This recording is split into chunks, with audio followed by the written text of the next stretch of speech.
Angels Care Home Health, serving Hayes and the surrounding areas, is a Medicare-certified home health agency providing quality skilled nursing and restorative therapy services to patients in their homes. They're polite. I mean, they just take the time for you. Angels Care is there to help 24 hours a day, and all services are covered 100% by Medicare for patients who are eligible. I like the Angels for what they've done for me. Angels Care Home Health. We serve patients. Eagle Community Television presents Community Connection with your host, Mike Cooper.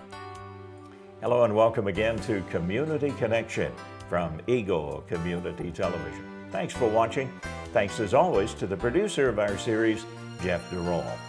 We're at the Walter P. Chrysler Boyhood Home and Museum, 102 West 10th in Ellis, as we visit with the director and manager, Dena Patee. Dena is the director and manager and is going to give us a museum tour of the Walter P. Chrysler Boyhood Home and Museum. Let's start with the basic first. What's that P stand for, Dana? That is Percy. It's Walter Percy Chrysler. How long have you been director here at the museum? I've been director here about 5 years. The way you came about this is a unique blending of several organizations and groups in Ellis, which has really moved the community forward, I think. You know, the whole plan was to simplify things, to bring things together, to make that more easy for people to find what they needed when they came to town. And almost 9 years ago, a group of guys got together and they said, let's make one unique thing. And everybody can be under it. We'll have one big umbrella and everybody can be under it. And so the Ellis Alliance was born.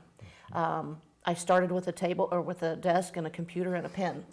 And they told me my first 2 days I could go shopping, so woohoo, that was fun. But yeah, we started out, we have, our member organizations are the Chamber, the Foundation, Travel and Tourism, and the Ellis Industrial Development Corporation. And then about 5 years ago, the Chrysler Museum came to us and said, you know, we don't have anyone that can just manage it, and we don't have to worry about it, and we need someone to take care of that and fill that role. And so the Alliance agreed to do that, and so that's how we got to this point. And for people who want information about the community of Ellis or the various things to see, things to do, investments to make, those type things, they make one call, they make one stop, don't they? Yes, that's kind of the beauty of the whole arrangement. It's very simple. I'm listed in the book in about 8 different ways, but it's all the same phone number, and it's so easy to get a hold of us. Like you say, it's a one-stop shop. You call me, and most generally, I'm the one to get a hold of for anything. And if it's not something that I do, I know who's doing it and can forward them on. The museum at 102 West 10th actually is fronted by the actual house itself. Tell me about the museum hours, the days, the tours, those type things, Dena. Okay. We're open here at the museum Tuesday through Saturday from 9 a.m. to 4 p.m. And then Sundays we're open 1 to 4. Mondays we are closed, but pretty much if you're coming through town and you want to stop and see it, stop in my office, give me a call, give the museum a call anytime, and we'll set up a tour. We love special tours. I love my impromptu tours. And that's just someone stopping in going, man, I'd really like to see that. So I shut my office and we come down and we do a tour. So it's very flexible. We're very flexible around here. Again, just call us and we'll be glad to set something up. And with the open spaces here at the museum, you've got plenty of room for the large tour buses and other large groups that might want to see the museum.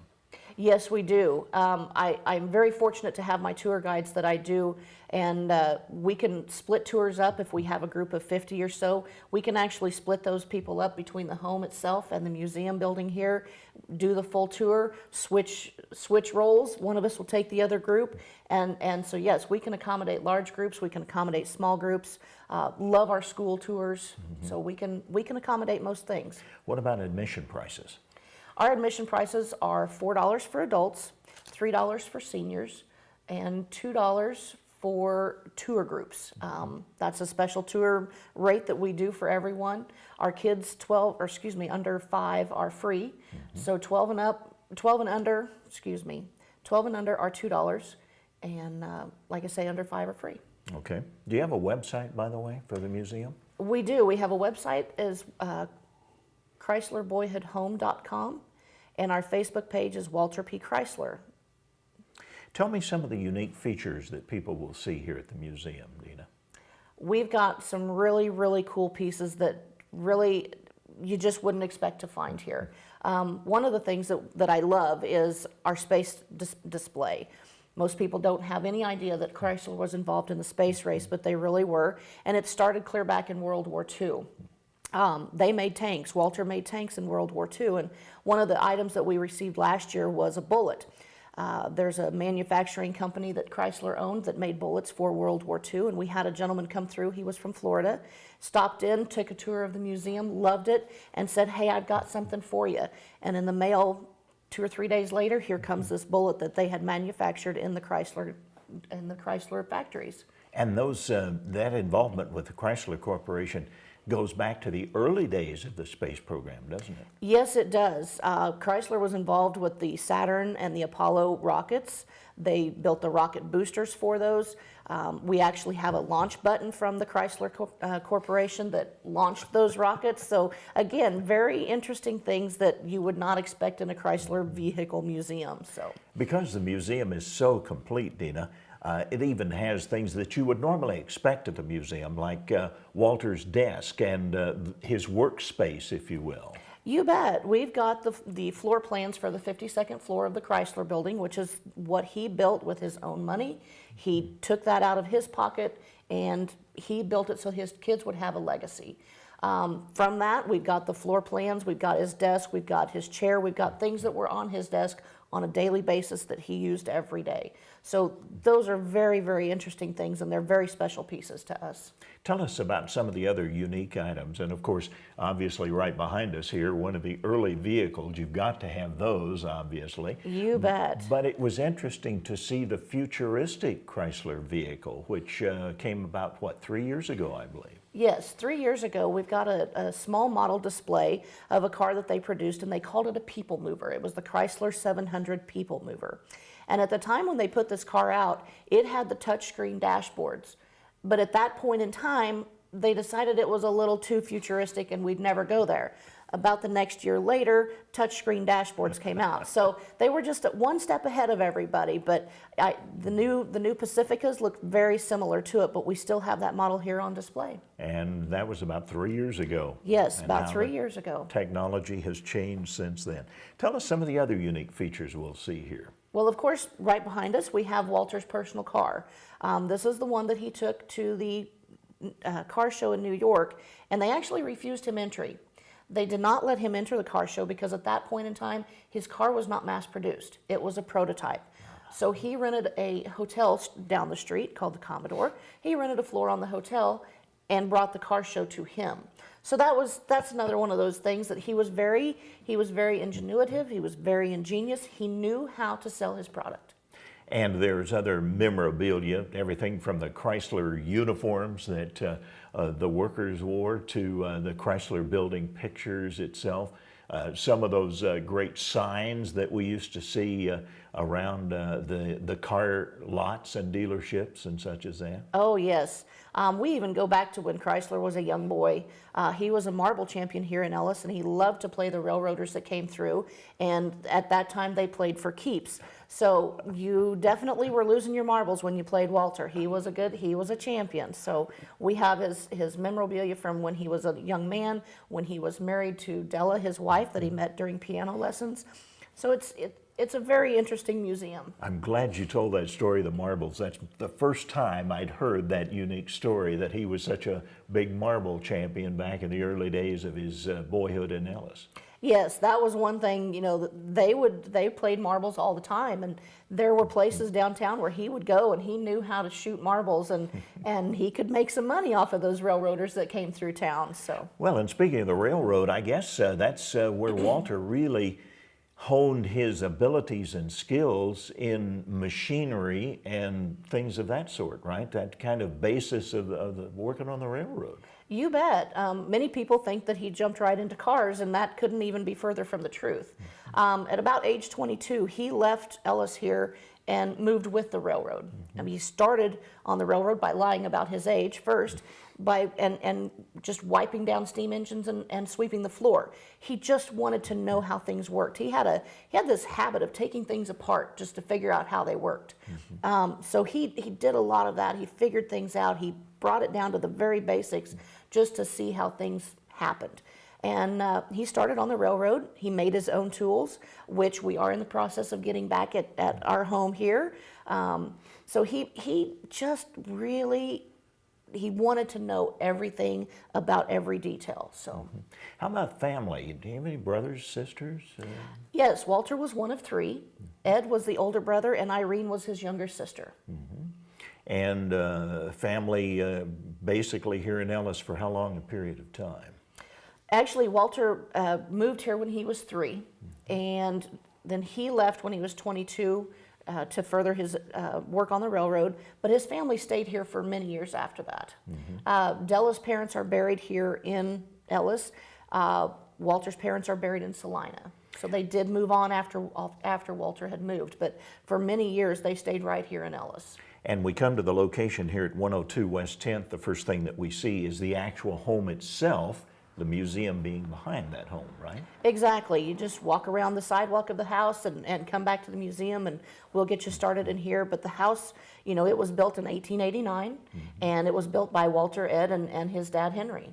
So it was one of 3 that they lived in town, but this is the first one that they built. But there were others to come then from moving from place to place in Ellis. Then. Right, right. What was the name Frank Rose? How was that relationship, Dena? Frank Rhodes is the great-great-grandson of Walter Chrysler, and he is a very good friend and supporter of our museum. He is now the Chrysler historian for the company. Fiat, of course, has bought Chrysler out, but as far as the Chrysler historian, Frank has now taken that role with the company, and he is doing a very, very big favor to all of us with the Chrysler company. And with the acquisition by other companies in later years, the split has kind of occurred. Chrysler doesn't support the museum as it once did, right? Right. In the past years, they were able to get grants from the Chrysler company, and right now everything is kind of on hold with the Chrysler company. Like you say, with the acquisitions from other companies, you know, Chrysler has kind of the company has taken a step back, but the family is still very supportive. And Chrysler gave the museum to Ellis, what, in 1954, is that right? Right. The city of Ellis was deeded back the home in 1954 from the Chrysler company, and we have had it ever since.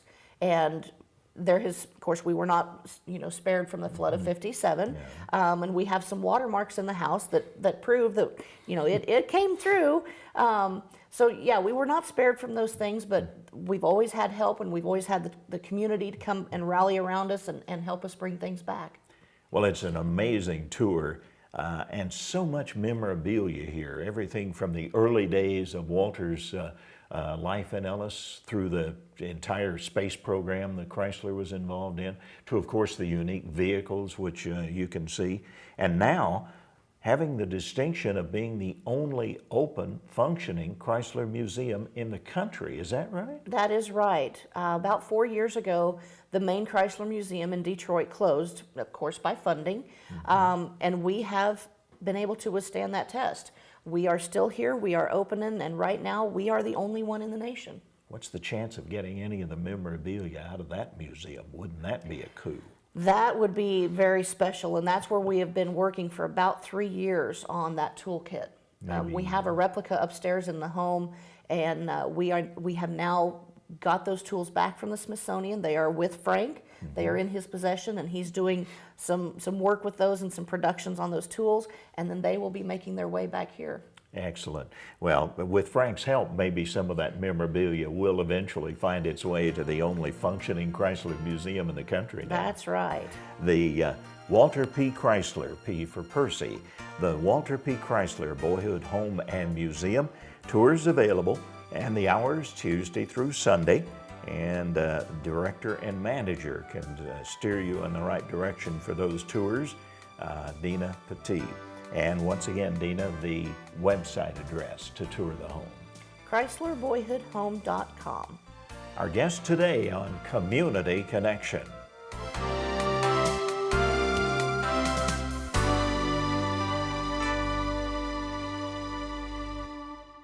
Angels Care Home Health, serving Hayes and the surrounding areas, is a Medicare-certified home health agency providing quality skilled nursing and restorative therapy services to patients in their homes. And the Angel Care nurse comes to see me once a week. Angels Care is there to help 24 hours a day, and all services are covered 100% by Medicare for patients who are eligible. Angel Care has helped to stay home. Angels Care Home Health. We serve patients.